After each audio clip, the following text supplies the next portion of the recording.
Taong 2018 noon, buwan ng Hulyo. Matagal-tagal na rin mula nang huli akong bumisita sa probinsya nina lolo at lola sa bayan ng San Vicente, isang liblib na lugar sa silangan ng Visayas.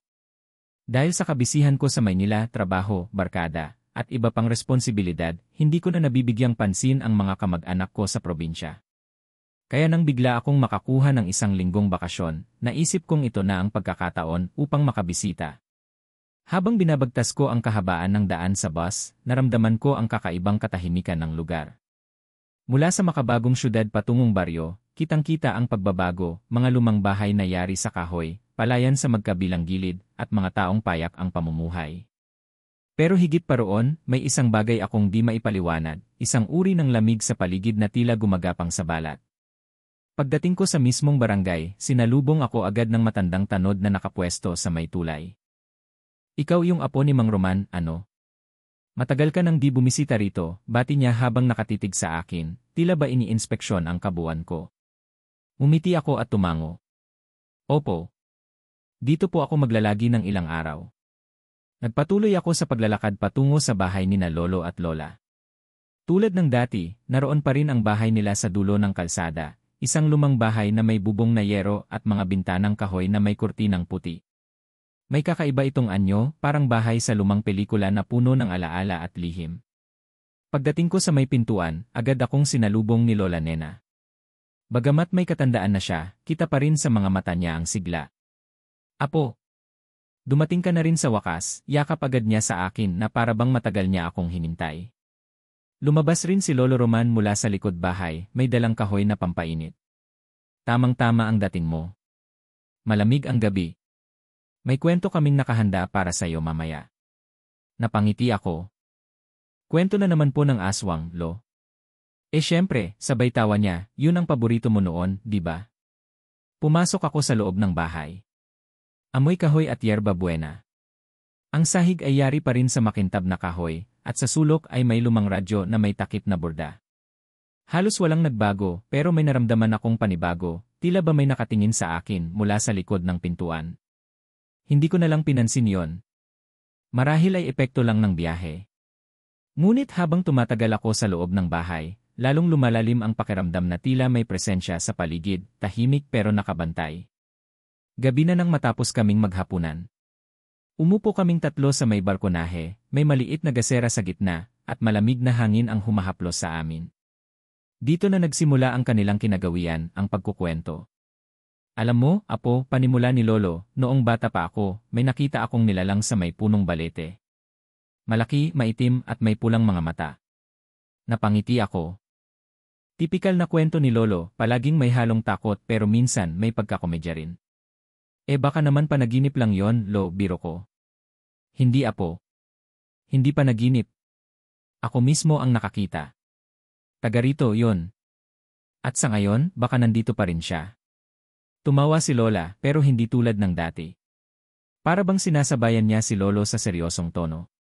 Kaya nga sinabihan ka namin noon pa, huwag kang lalabas sa gabi, lalo na kapag kabilugan ng buwan. Napatingin ako sa paligid. Tahimik. Walang kagalaw-galaw ang mga puno. Pero tila may malalalim na matang nakatitig sa amin mula sa dilim. Ipinikit ko ang aking mata saglit, ngunit nang dumilat ako, nakita kong nakatitig lang sa akin si Lolo. Tandaan mo, apo, wika niya. Ang mga aswang, hindi mo agad makikilala. Minsan, sila pa nga ang malapit sa'yo. Pagpasok ko sa silid, naalala kong ito rin ang kwarto ko noon tuwing bakasyon. Ngunit ngayong gabi, parang may malamig na hangin pumapasok sa ilalim ng bintana. Nang subukan kong matulog, may narinig akong mahihinang kaluskos sa bubong. Akala ko pusa lang. Pero nang tumagal, naging tila yabag, mabigat, mabagal, at palakad-lakad. Tumindig ang balahibo ko. Dinikit ko ang tainga ko sa sahig at narinig kong parang may bulungan sa ibaba. Mabilis akong bumalik sa kama at nagtalukbong ng kumot. Hindi ko alam kung guni-guni lang ba yon o hindi. Kinabukasan, nang tanungin ko si Lolo tungkol sa narinig ko, ngumiti lang siya. Sanayan lang yan, apo. Gabi-gabi may dumarating na bisita. Anong klaseng bisita? Tanong ko, medyo kinakabahan. Yung mga matagal nang hindi umaalis dito. Hindi ko alam kung biro lang iyon o may malalim na ibig sabihin. Simula ng gabing iyon, nag-iba ang pananaw ko sa mga kwento ni na lolo at lola. Hindi lang pala ito simpleng kwento ng matatanda. May laman, may bigat, at may misteryong bumabalot na tila unti-unting nilulubog ako sa masalimuot na katotohanan ng aming angkan o ng aming barangay. Gabi na. Kasalukuyang bumubuhos ang ulan sa labas ng bahay habang kami ni na lolo at lola ay nakaupo sa paligid ng isang maliit na lamparang bigas sa gitna ng hapag. Wala kaming kuryente dahil sa pagbagsak ng poste sa kabilang barangay. Walang radyo, walang telebisyon, at walang cellphone signal. Tanging tunog ng ulan at kulog ang maririnig sa paligid, at ang mabagal na tinig ni Lolo Roman habang nagsisimula siyang magkwento. May isang matandang babae sa may gubat ng tapayan, panimula ni Lolo, habang nilalaro ang kanyang itim na rosaryo, hindi siya basta-bastang matanda, apo. Sabi ng mga matatanda noon, di umano'y aswang siya, at sinasabing mahigit 100 taon na siyang nabubuhay. Napatingin ako sa kanya, pilit na iniintindi kung seryoso ba siya o binibiro lang ako. Pero hindi nagbibiro ang kanyang mga mata. Mapanlikha. Malalim. Parang may dinadalang alaala na totoo. Anong ginagawa niya sa gubat, Lo? Tanong ko, habang pinipigil ang sarili kong matawa sa nerbiyos. Wala siyang bahay, pero may lungga raw siya roon, isang kuweba sa ilalim ng isang punong balete. Sabi ng mga lokal, hindi mo siya dapat tingnan sa mata kapag nakita mo siya, lalo na kung madilim. At ang amoy raw ng hangin ay biglang nag-iba kapag nariyan siya, malamig, maasim, parang bulok na laman. Napansin kong napalunok ako sa narinig kong huli. Hindi ko alam kung epekto lang ng paligid o talagang tumayo ang balahibo ko sa batok. Si Lola naman ay tahimik lang sa tabi namin, nakatitig sa lampara na para bang may naalalang hindi niya gustong balikan. Isang gabi, may batang lalaki, ang pangalan niya ay Pilo. Umuwi siya mula eskwelahan ng masyadong gabi dahil naghintay siya ng kanyang ama. Sa may gilid ng daan, napadaan siya malapit sa gubat ng tapayan. May narinig daw siyang umiiyak. Umiiyak, Lo? Tanong ko, medyo lumalalim ang paghinga ko. Apo. Isang batang umiiyak, humihingi ng tulong. Maawain si Pilo, kaya kahit madilim, pumasok siya. Nakarinig siya ng huni ng kuwago, sabay may umihip na malamig na hangin. Hindi niya na namalayan, nasa gitna na siya ng gubat. At doon niya nakita ang isang matandang babae, nakasuot ng itim, nakayuko, at tila may kinakaing hayop sa sahig. Hindi ako nakakibo. Nanlamig ang aking batok. Parang ako mismo ang naroon sa gubat.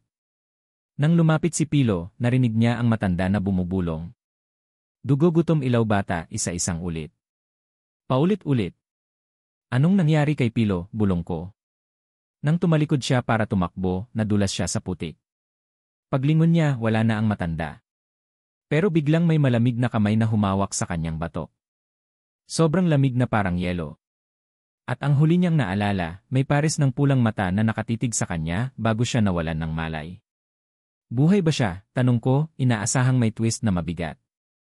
Natagpuan siyang walang malay sa may gilid ng daan kinabukasan. Pero hindi na siya nagsalita ulit. Parang nabura ang kanyang boses. Hanggang sa lumipas ang ilang buwan, unti-unting pumayat si Pilo, namutla, at tuluyang nawala ang ulirat. Sabi ng mga matatanda ninakawan siya ng kaluluwa. Napatingin ako sa labas ng bintana. Ang ulan ay patuloy na bumubuhos. Sa pagitan ng pagbagsak ng mga patak sa bubong, tila ba may narinig akong mahihinang yabag sa damuhan. Hindi ko alam kung guni-guni lang ba yon o talagang may gumagalaw sa labas ng bahay. Sino yung matandang babae, Lo? Tanong ko ulit, ngayon ay maseryoso na. Walang nakakaalam. Pero ang iba, sinasabing siya ang tinatawag nilang kagkaw, isang uri ng matandang aswang na nangingitlog sa loob ng katawan ng tao. Hindi siya pumapatay agad. Dahan-dahan niyang kinukuha ang lakas mo. Hanggang wala ka nang mailaban. Tahimik. Walang nagsalita ng ilang minuto. Pati si Lola ay tila nahinto sa paglalagay ng tsaa sa tasa ko. Pagkatapos ng ilang saglit, nagsalita si Lola sa unang pagkakataon mula nang simulan ang kwento. Ang matandang iyon. Hindi lang siya alamat. Nakita ko na siya. Napalingon ako sa kanya. Ano po? Tumango si Lola. Noong dalaga pa ako, isang gabi, dumaan ako sa gilid ng gubat.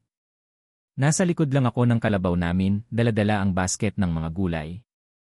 Nang maramdaman ko ang biglang paglamig ng hangin. Tumingin ako sa kanan ko at nandoon siya. Nakayuko. Hindi gumagalaw. Nakasuot ng itim. Ano pong ginawa nyo? Tumakbo ako ng mabilis. Hindi ko na inintindi ang gulay.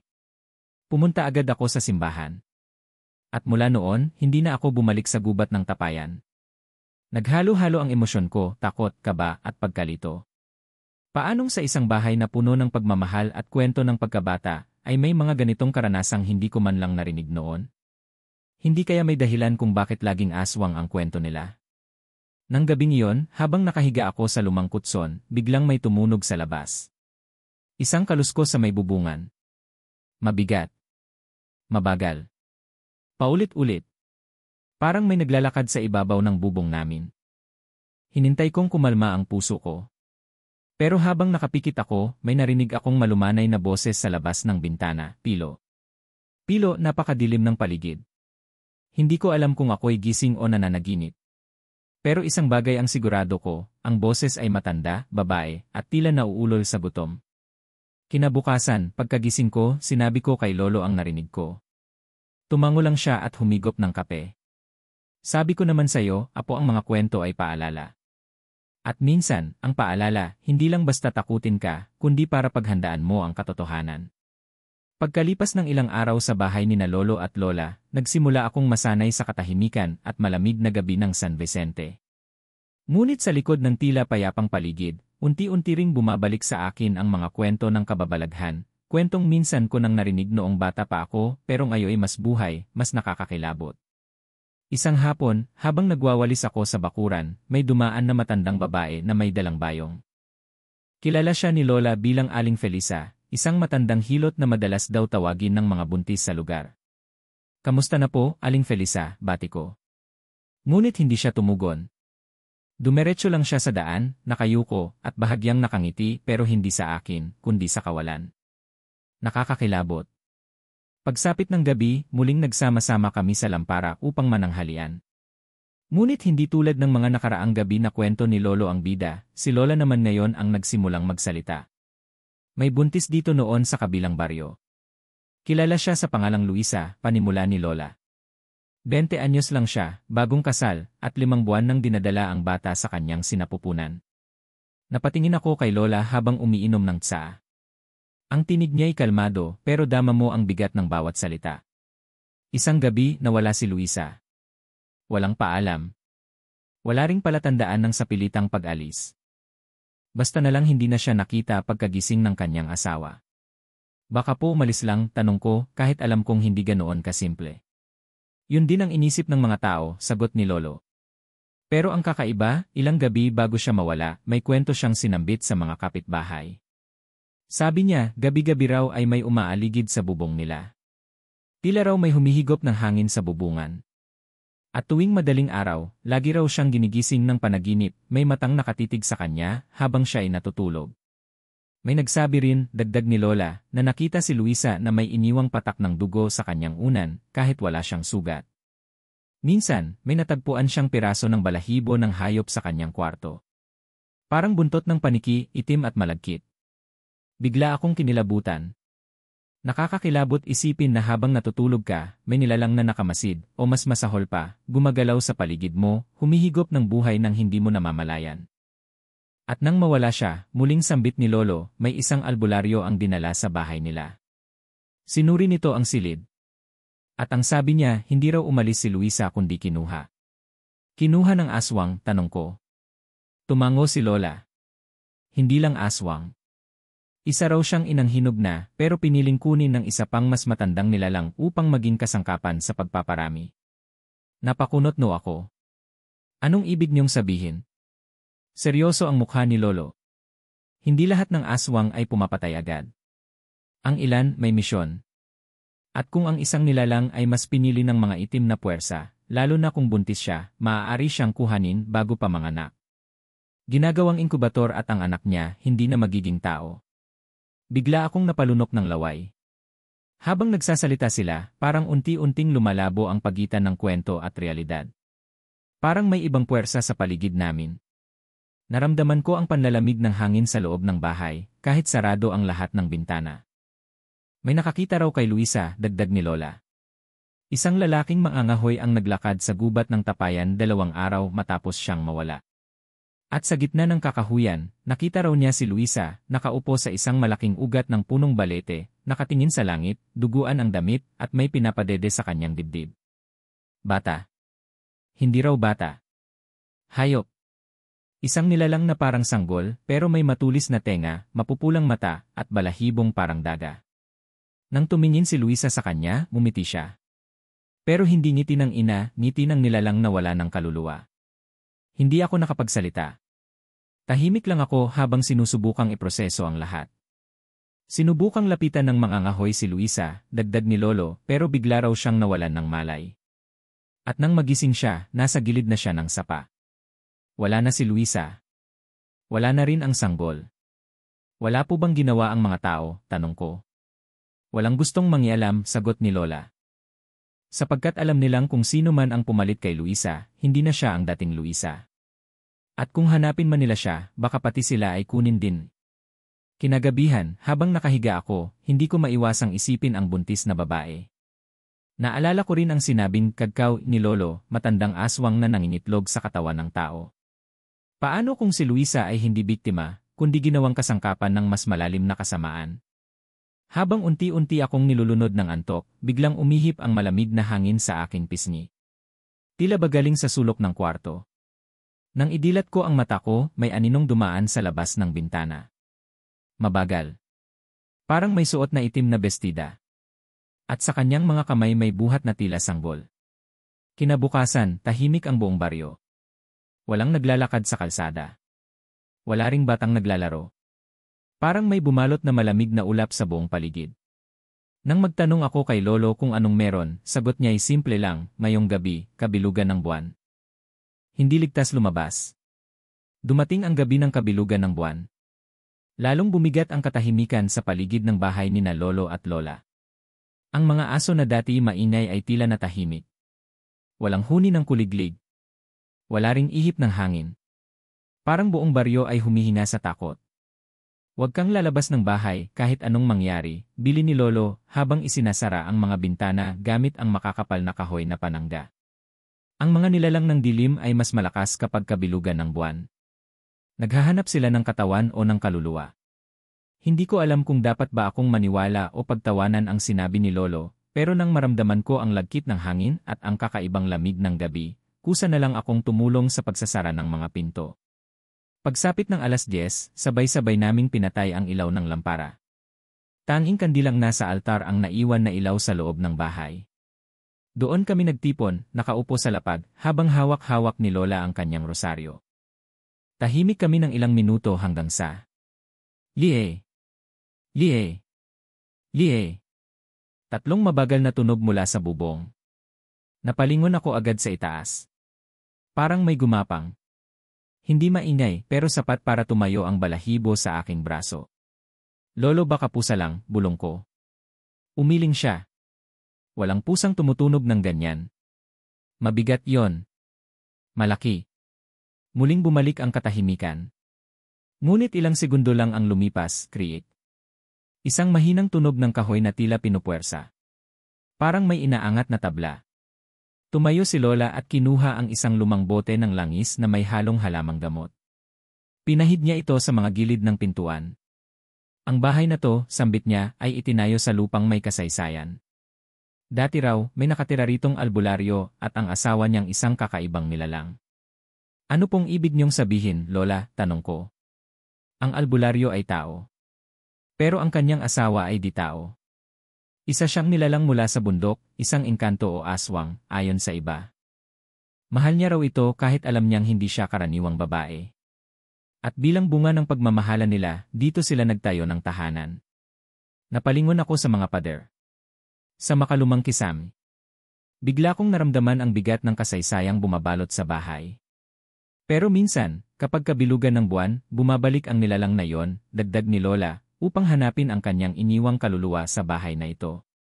Sabi nila, hindi siya matahimik at bawat henerasyon ng aming angkan ay kailangan makaranas ng kanyang presensya. Napalunok ako ng laway. Ako po ba ang sunod? Hindi sila sumagot. Thump! Isang malakas na lagapak sa bubong ang yumanig sa buong bahay. Napaigtad kaming lahat. Sumunod ang paggasgas ng matutulis na kuko sa bubong. Parang may hayop na pilit bumaba sa gilid ng bahay. Nagdasal si Lola ng mas malakas, mabilis ang paggalaw ng rosaryo sa kanyang mga daliri. Si Lolo naman ay kinuha ang kutsilyong may ukit ng sinaunang letra at inilagay sa gitna ng altar. Kung may narinig kang boses, Apo, sabi ni Lolo, huwag mong pansinin. Kahit ano pang sabihin, huwag kang lalapit sa bintana. Kahit boses pa ng kakilala mo ang marinig mo, tandaan mong hindi sila yon. Nanlamig ako sa babala. Hindi ko alam kung takutin ba ako o seryosohin. Ilang minuto pa ang lumipas. Tahimik ulit. Akala namin tapos na. Apo, tulungan mo ako eh. Isang mahinang tinig mula sa labas. Tinig ng isang babae. Mahinahon. Umiiyak. Kilala ko ang tinig. Tita Elsa. Bulong ko. Wala dito si Elsa, bulong ni Lola sabay hawak sa aking braso. Nasa Maynila ang tiyahin mo. Pero boses niya yon, hindi. Iyon ang ginagawa ng nilalang.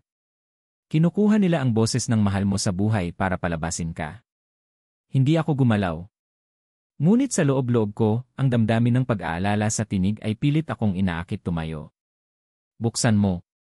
Apo, tulungan mo ako, may sugat ako, tumulo ang pawis sa aking sentido.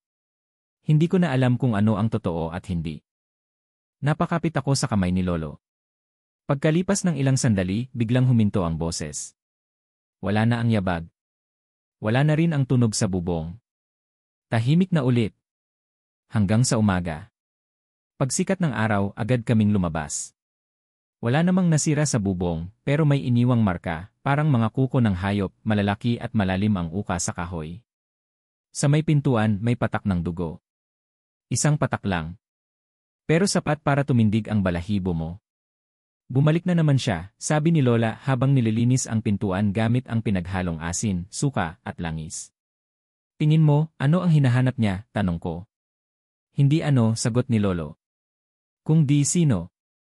Hindi ko na naitanong kung sino ang tinutukoy niya. Pero mula noon, hindi na ako naglalakad mag-isa sa gabi. Kahit sa sariling bakuran. Nang gabi ring yon, habang nakahiga ako, may nakita akong papel sa ilalim ng kutson. Luma na. May sulat kamay. Ang lumang bahay ay hindi lang tahanan. Isa rin itong kulungan. At minsan, kung hindi mo bantayan, ang mga nilalang na nakakulong ay muling makakawala. Nang basahin ko ang lagda, nanlamig ako. Elsa. Dumating ang pinakahihintay na araw sa baryo, ang pista ng San Vicente. Sa kabila ng mga nakakakilabot na gabi at kwento ng kababalaghan, masaya ang mga tao. Makukulay ang mga banderitas na nakasabit sa bawat poste, may palaro sa plaza, at ang bawat bahay ay may nakahanda para sa mga bisita. Ngayong araw lang muling nagbukas ang baryo sa mga tagalabas, kwento ni Lola habang inaayos ang puto at pansit sa mesa. Kadalasan, sarado kami sa mga bisita dahil sa mga nakaraan. Anong nakaraan po, Lola? Tanong ko. Hindi siya sumagot kaagad. Matalim ang tingin niya sa bintana. Ngayong pista rin kasi, taon-taon may isa na nawawala. Bigla akong natigilan. Ano pong ibig niyo sabihin? Nawawala gaya ni Luisa. Tumango siya. Bawat pista, may kabataang babae o lalaki, madalas bisita, ang hindi na muling natatagpuan. Pero hindi ba't? Pista to. Bakit parang may isinusumpang kapalit? Sakripisyo, mahinang sabi ni Lolo, na noon ay abala sa paglalagay ng dahon ng saging sa lamesa. Ang mga nakatira sa kabilang mundo ay humihingi ng kabayaran. At minsan, ang pista ay hindi lang kasayahan, ito rin ay ritual. Nanlamig ang likod ko sa narinig. Biglang tumama sa alaala ko ang lahat ng nangyari, ang kwento ni Luisa, ang tunog sa bubong, ang aninong may buhat na nilalang, ang papel na iniwan ni Elsa. Hindi po ba pwedeng pigilan yon? Tanong ko. Walang ginagawa ang mga tao. May ilan, sagot ni Lola, pero karamihan ay takot. At yung iba mas pinipiling manahimik. Kasi nga, may mga pamilya rin na nakikinabang. Kapalit ng katahimikan nila ang ani, kalusugan, at kayamanan. Parang gumuho ang pagkakaintindi ko sa baryo. Ang inakala kong payapang lugar ay may bahid pala ng kasunduan sa dilim. Pagdating ng hapon, nagsimula na ang prosesyon. Daan-daang tao ang nagmartsa kasabay ng rebulto ni San Vicente, habang umaawit ng mga dasal at nag-aalay ng bulaklak. Sumama rin kami. Lumingon ako sa paligid, pawang masaya ang mga tao. Ngunit sa bawat ngiti, napansin kong may ilang mga matandang tila nagmamatsyag. At sa bawat sulok ng baryo, may mga sinaunang simbolo na tila hindi parte ng katolikong tradisyon. Habang naglalakad, may lumapit sa akin na isang batang babae, mga 8 taon gulang, maputla, at walang kasamang magulang. Ate, anya, huwag kang sasama sa gabi. Pupuntahan ka nila. Napalingon ako sa kanya. Ha? Sino sila? Yung mga mata sa gubat. Yung sumisitsit kapag tulog na ang lahat. Ngunit bago ko pa siya matanong ulit, tumakbo na siya palayo. Hinanap ko siya sa dami ng tao, pero parang nawala siya bigla. Pagbalik namin sa bahay, abala na si Lola sa paghahanda ng hapunan. Inihaw na manok, sinigang na baboy, at putaheng may itim-itim na sabaw na hindi ko makilala. Anong ulam to, Lola? Tanong ko habang tinitingnan ang kakaibang luto. Tinolang itik, sagot niya. Pero habang sinasabi niya ito, hindi tumitigil sa paggalaw ang kanyang mga mata, parang may iniiwasang masabi. Hindi ako nakatiis. Tumayo ako't naglakad palabas. Nais kong makahinga, mag-isip. Sa may bandang likod ng bahay, nadaanan ko ang lumang bodega, yung pinagbawal ni Lola na buksan ko dati. Ngayon, bahagyang nakabukas ang pinto. May naririnig akong mumunting huni sa loob. Parang iyak ng sanggol. Lumapit ako ng marahan. May bata ba rito, bulong ko. Walang sumagot. Ngunit ang tunog ay tuloy-tuloy. Dahan-dahan kong binuksan ang pinto. Sa loob, madilim. Ngunit sa liwanag ng buwan na pumapasok sa butas sa bubong, may nakita akong parang duyan na gawa sa tela. At sa loob nito may gumagalaw. Lalapit na sana ako nang maramdaman kong may kamay na humawak sa aking balikat. Wag, sigaw ni Lolo. Napalingon ako. Anong meron sa loob? Hindi yan sanggol, sagot niya. Iyon ang ipinapanganak ng mga nilalang tuwing pista. At kapag nakita mo siya ng buo, magiging bahagi ka ng kanilang lahi. Parang binuhusan ako ng malamig na tubig. Gabi na. Tahimik ang baryo. Ngunit hindi tulad ng nakaraang gabi, ngayon ay mas mabigat ang hangin. Ramdam mo ang paggalaw ng kung anong hindi mo nakikita. Habang nakahiga ako, may narinig akong mahinang tawanan sa labas. Hindi ito masaya, kundi pabulong, paunti-unti. Parang panunukso. Sumilip ako sa bintana. May nakita akong mga anino. Mga taong nakaitim, nakayuko, at naglalakad papunta sa gitna ng baryo, sa simbahan. Parang may dalang kung anong malaki, balot sa telang pula. Lolo, Lola, may mga tao sa labas, sigaw ko. Ngunit wala akong narinig na sagot. Pagbalik ko sa kwarto nila, wala sila roon. Bigla kong naalala ang sinabi ni Lola, may mga pamilya ring nakikinabang. Habang nagtatago ako sa ilalim ng lamesa, may narinig akong kaluskos sa may altar. May nakatayo doon. Dahan-dahang lumapit. Hindi ko makita ang mukha dahil sa dilim, pero alam kong may mga matang nakatingin sa akin. Apo, bulong ng tinig. Pumili ka. Sumama ka sa amin o ikaw ang isusunod. Nang mawala ang anyo ng nilalang na nakita ko sa altar, agad akong lumabas ng bahay sa gitna ng dilim at katahimikan ng gabi. Sa kabila ng takot, may gumugulong sa dibdib kong pakiramdam, isang pagtawag, tila bulong na humihila sa akin papunta sa simbahan. Alam kong delikado, pero may bahagi ng utak kong gustong malaman ang katotohanan. Habang papalapit ako sa simbahan, napansin kong bukas ang mga ilaw sa loob nito, kahit 10 oras na ng gabi. Wala ni isang tao sa paligid, pero may kakaibang init na nagmumula sa loob. Sa labas ng pinto, may mga marka ng sapatos at hubad na paa sa putik. Ang ilan ay maliit, parang sa bata. Ang iba ay hindi ko maipaliwanag ang hugis, tila 2 daliri lamang, mahaba at baluktot. Huminga ako ng malalim at pumasok. Ang loob ng simbahan ay mistulang nasa ilalim ng anino. Ang dating maliwanag na altar ay napalitan ng kakaibang anyo, may nakasabit na mga tuyong dahon ng saging, mga tandang na baliktad ang pagkakabit sa kisame, at mga aninong gumagalaw kahit walang hangin. Sa harap ng altar ay may malaking bilog na gawa sa abo at asin. Sa gitna nito, may trapal na puti at sa ilalim ng trapal, may hulma ng isang katawan. Bigla kong naalala ang nakita kong tela kagabi sa bodega, ang duyan ng nilalang. Iisa ang anyo. Iisa ang layunin. Napaatras ako. Apo. Isang boses mula sa gilid ng simbahan. Dumungaw si Lola mula sa anino, hawak ang isang kandila. Kasunod niya si Lolo, bitbit ang itak na inukitan ng lumang baybayin. Lolo. Lola, anong ibig sabihin nito? Tanong ko, nanginginig ang boses. Lumapit sila. Wala sa kanilang mga mata ang takot, kundi awa. Hindi mo na dapat nakita to, Apo, sabi ni Lolo. Pero dahil nakita mo na, kailangan mo na ring malaman ang totoo. Anong totoo? Ang lahing pinanggalingan mo ay hindi lamang mga magsasaka o simpleng mamamayan. Matagal nang nakaugnay sa mga nilalang sa dilim ang ating dugo. Hindi lahat ng aswang ay hayop. May mga sibilisadong nilalang na tahimik na nakikihalubilo sa atin at tayo ang kanilang bantay. Hindi ako makapaniwala. Ibig niyong sabihin kayo ang bantay ng mga aswang.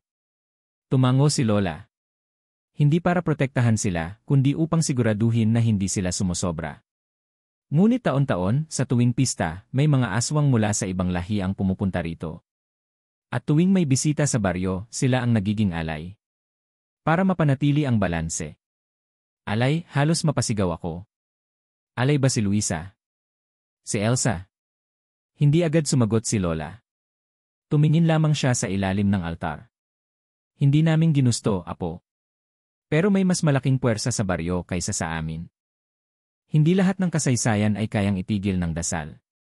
Biglang may umalingaw-ngaw na malakas na lagabog. Umuga ang lupa. At mula sa likod ng altar, unti-unting bumukas ang isang nakatagong pintuan sa sahig, isang lihim na lagusan pababa. Ang amoy ng pagkabulok at putik ang agad na sumalubong sa akin. Mula sa butas, may mga yapak na paakyat. Maliit sa una pero kasunod ay malalaki, mabibigat, parang hayop. Dito ka na lang, Apo. Umalis ka na. Huwag ka nang bumaba, pakiusap ni Lolo. Pero hindi ko kayang tiisin. Hindi ko kayang lumayo at manatiling ignorante. Lumapit ako at sa kabila ng takot, ako mismo ang bumaba sa madilim na lagusan. Ang ilalim ng simbahan ay hindi simpleng basement. Isa itong hukay, isang sagradong kuweba na nililok sa ilalim ng lupa. Ang bawat pader ay may ukit ng mga nilalang, may pakpak, may sungay, may mahahabang dila. Sa gitna ng kuweba, may malaking hukay, at sa loob nito ay tila isang kumukulong itim na likido. Dito, nakapaligid ang maraming nilalang. May anyong tao, ngunit ang balat ay parang ahas, at ang mga matay puro itim. Isa sa kanila ang lumapit sa akin. Ikaw ang tagapagmana, Anya. Sa'yo ipapasa ang susi ng pagbalanse ng dalawang mundo. Ayoko. Hindi ako isa sa inyo, sagot ko. Hindi mo kailangang pumili. Ang dugo mo ang pumili para sa'yo. Bigla akong napaluhod, ramdam ang biglang pagbigat ng katawan ko. Ang pandinig ko ay tumalim at ang ilong ko ay parang naamoy ang dugo kahit wala namang sugat. Tumitibok ang paligid parang kasabay ng puso ko. Dumating si Lolo at Lola, parehas nakaluhod sa harap ng mga nilalang. Kami ang bantay. Pero ikaw ang magiging gabay, sabi ni Lola. Ang gabay ng bagong panahon. Sa huling bahagi ng ritual, ipinatong sa aking noo ang langis mula sa itim na hukay. Tila sinunog ang aking balat. Ngunit sa halip na sakit, may bumalot sa akin na liwanag, liwanag na hindi ko alam kung galing sa langit o sa mismong kailaliman. Pag-angat ko ng ulo, nakita kong nakatingin ang lahat sa akin, tao at nilalang, iisa ang pagkilala, ikaw ang pinili. Pagsapit ng madaling araw, bumalik kami sa ibabaw. Ang simbahan ay muling bumalik sa normal na anyo. Wala na ang mga tanda ng ritual. Sa labas, may mga bisitang naghahanap ng makakain. Wari walang nangyari. Ngunit alam kong mula sa araw na yon, hindi na ako ang dating ako. Ilang araw na ang lumipas mula nang bumaba ako sa ilalim ng simbahan. Bumalik ang baryo sa tila normal nitong galaw.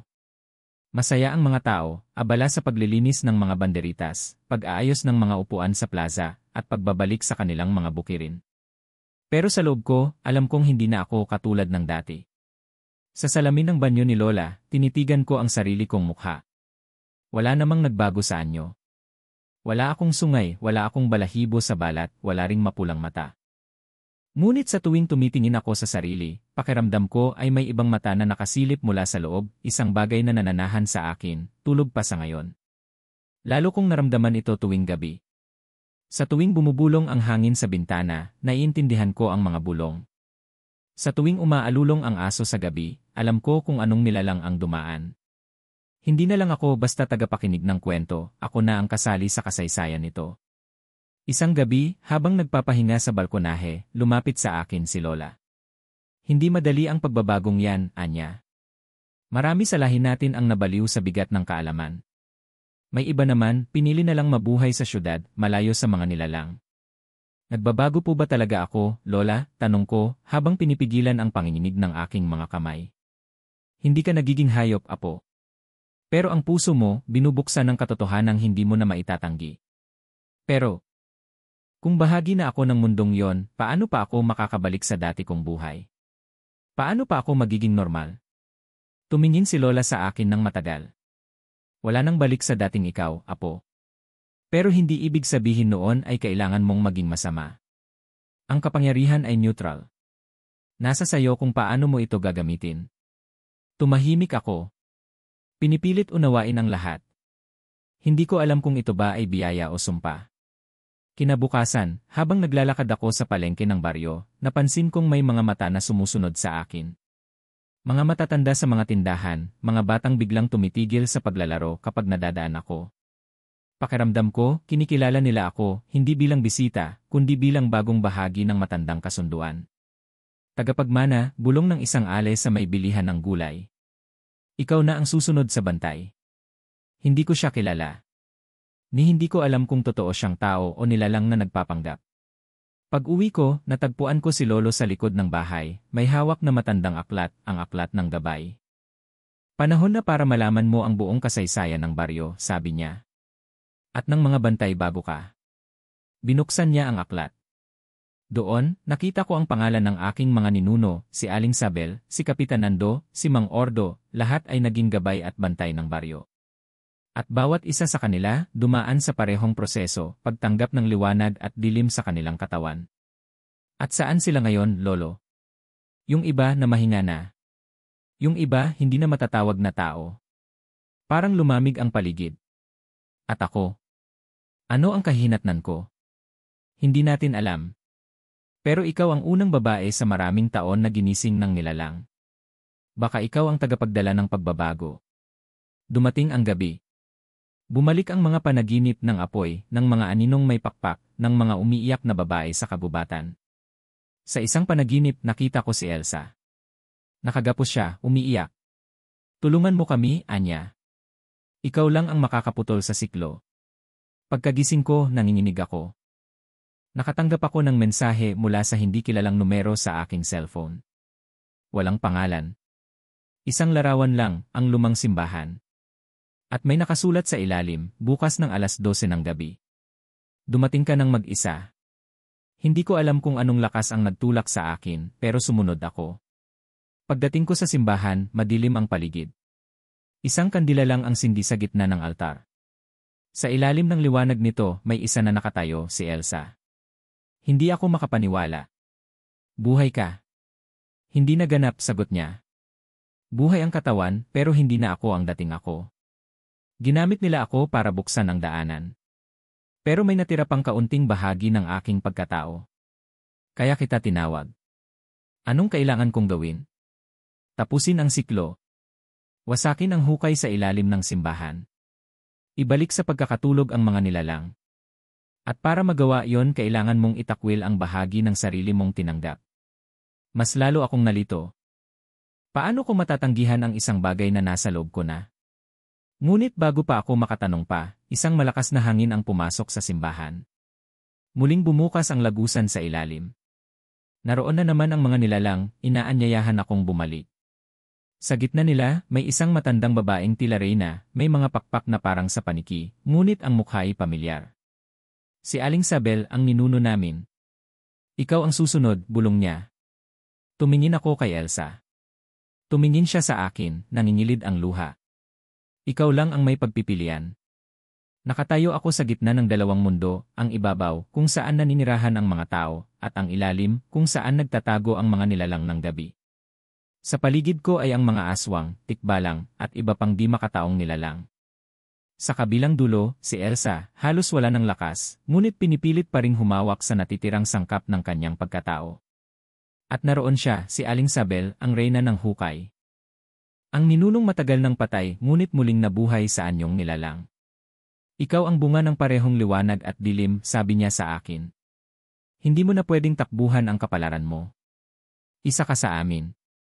Huminga ako ng malalim. Ramdam ko ang kabog ng dibdib ko, parang may ipinipilit ang puso kong gawin, isang desisyong hindi lamang para sa akin, kundi para sa baryo, sa pamilya, at sa lahat ng kaluluwa na nadamay sa kasaysayang ito.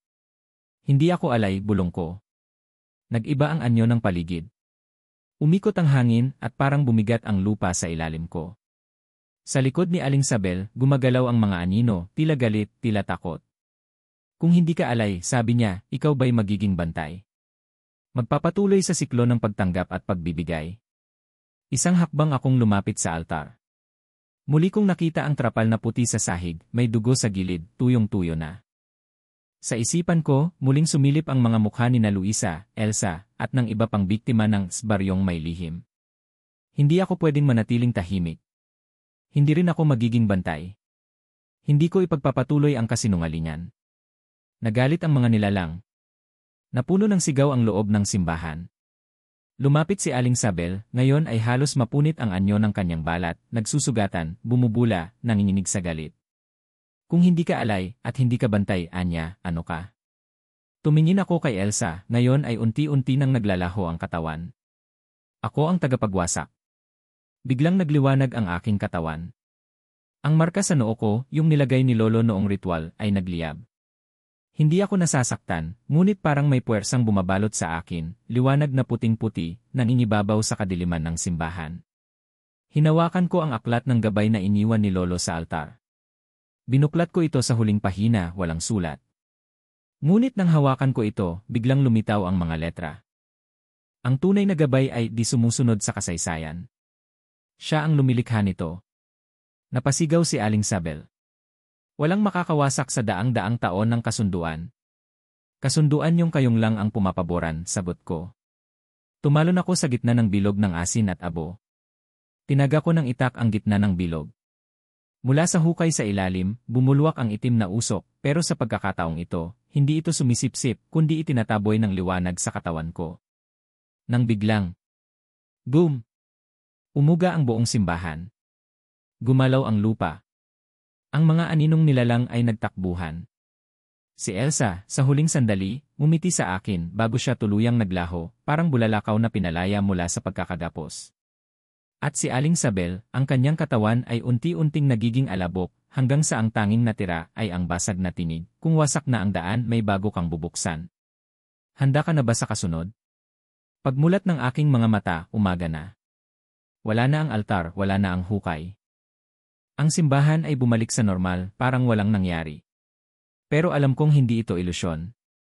Sa labas, naglalakad ang mga tao. Normal ang galaw ng baryo. Ngunit may kakaiba, mas maliwanag ang langit, mas presko ang hangin, mas kalmado ang paligid. Pagdating ko sa bahay nila Lola at Lolo, tahimik ang buong bakuran. Nasa loob sila, parehong tahimik, parehong nakangiti. Alam naming magagawa mo, sabi ni Lola. Ikaw ang simula ng bagong kasaysayan. Hindi ka na namin kailangang turuan, dagdag ni Lolo. Dahil ikaw na ngayon ang gabay. Lumipas ang ilang araw. Dumating ang araw ng aking pagbabalik sa Maynila. Habang nasa terminal ng baryo, lumapit sa akin ang isang batang babae. Binulungan niya ako, maraming salamat, ate. Hindi na sila makakabalik. Paano mo nalaman, tanong ko. Ngumiti lang siya. Kasi ako ang pinakabagong bantay. Sa bagong daang hindi na kailangang may nasasakripisyo. Sa biyahe paalis ng baryo, tinanaw ko ang simbahan sa malayo. Payapa ito, parang walang madilim na kasaysayan. Ngunit alam kong nasa ilalim nito, ang sirang hukay ay nagpapahinga. At ang mga nilalang ay wala na sa daigdig na ito. Hindi ko alam kung kailan muling lalapit ang dilim. Pero sa oras na yon, alam kong hindi na ako ang dati. Isa na akong tagapagsimula, hindi ng takot, kundi ng pagbabago. At kung muling dumating ang kwento ng mga aswang, hindi na ito kwento ng sindak, kundi kwento ng paglaya.